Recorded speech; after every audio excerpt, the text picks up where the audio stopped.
বিপুল পরিমাণ গাঁজা ও টাকাসহ গ্রেফতার এক মহিলা। গোপন সূত্রে খবর পেয়ে মেমারি থানার পুলিশ অভিযান চালায় মেমারি চকদিঘি মোড়ে কৃষ্টি প্রেক্ষাগৃহের পেছনে একটি বসত বাড়িতে। সেখানে একটি গোয়ালঘর থেকে উদ্ধার হয় বিপুল পরিমাণে গাঁজা, আনুমানিক 47 কেজি ও প্রচুর নগদ অর্থ, আনুমানিক 41 লক্ষ টাকা। এবং ওই বাড়ি থেকে এক মহিলাকে গ্রেফতার করা হয়েছে। জানা গেছে ওই মহিলার নাম সঙ্গীতা সাহানি। ইতিমধ্যে পুলিশের পক্ষ থেকে বাড়িটিকে সিল করা হয়েছে। পুলিশ সূত্রে খবর, এর আগেও সঙ্গীতা সাহানির মাকে একই অভিযোগে গ্রেপ্তার করা হয়েছিল।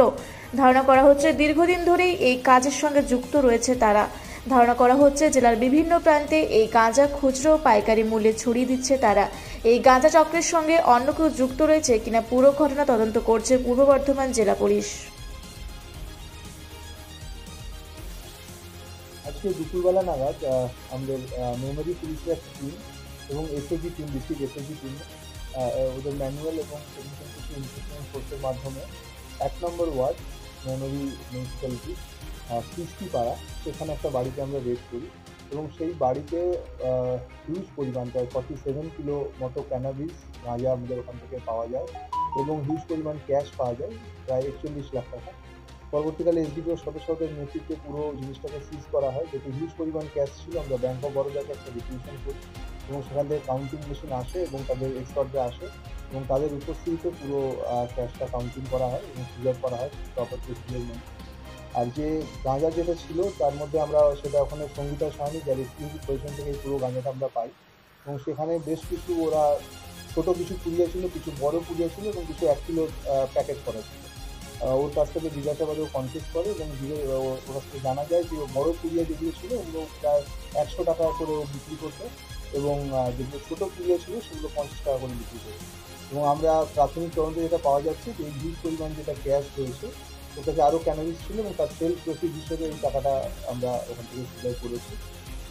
আমরা আরও এনকোয়ারি জানতে পেরেছি যে এর আগে এর যে মা ছিল এই মহিলা সঙ্গীতার সামনে, লালপুরি সাহানি, তাকেও এর আগে এনডিপিএস কেস করা হয়েছিল এবং সেও এই ব্যবসার সঙ্গেই আগে যুক্ত ছিল। তো আমরা আশা করছি আমাদের তদন্ত চলবে এবং আরও যদি কেউ এর সঙ্গে জড়িত আছে বা আরও যদি কোথাও আরও কিছু ক্যানাবিস স্টোর করা আছে, তো আমরা আশা করছি এবং হোপফুল যে আমরা খুব সহজে সেগুলোও আমরা তদন্ত করে সেগুলোকে আমরা সিজ করতে পারি। এই টাকাগুলো কীভাবে ওইখানেই ছিল, যে ঘরে আমরা রেড করি সেখানেই আমরা এই সেল টাকাগুলো ওখানে রাখি। বেসমেন্টের মধ্যে লুকোনো ছিল, সমস্ত কিছুই লুকোনো ছিল। আমরা ওখানে মানে বেশ রীতিমতো প্রায় আমাদের 2-2.5-3 ঘন্টা ধরে আমাদেরকে সার্চ ক্লিয়ার করে ওখানে সমস্ত কিছু বাকি।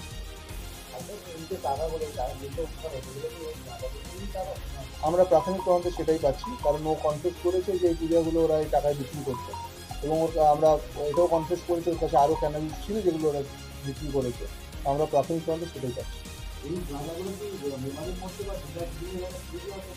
আমাদের আশঙ্কা সেটাই যে এরা বিভিন্ন জায়গায় হয়তো ছড়াতো। আমরা আরেকটু তদন্তে এগোলে আমরা সেটা বলতে পারি, মনে হচ্ছে, আমরা তাই আশা করছি। 47 লাখ অলমোস্ট ক্রোর্সের ওপর হবে, মোটামুটি 47 কেজি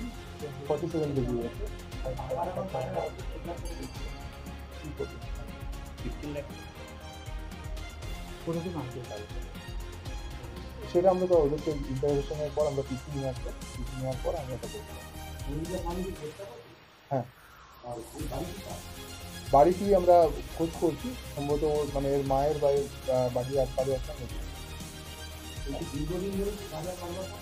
যেহেতু এর মায়ের সঙ্গে যুক্ত আমরা জানতে পারলাম, তো আমরা আশঙ্কা করছি, আমরা দেখি, আমরা খোঁজ করছি। পূর্ব বর্ধমান থেকে অত্রি চক্রবর্তীর সাথে দেবাশিস ঘোষের রিপোর্ট, রূপসী বাংলা মিডিয়া।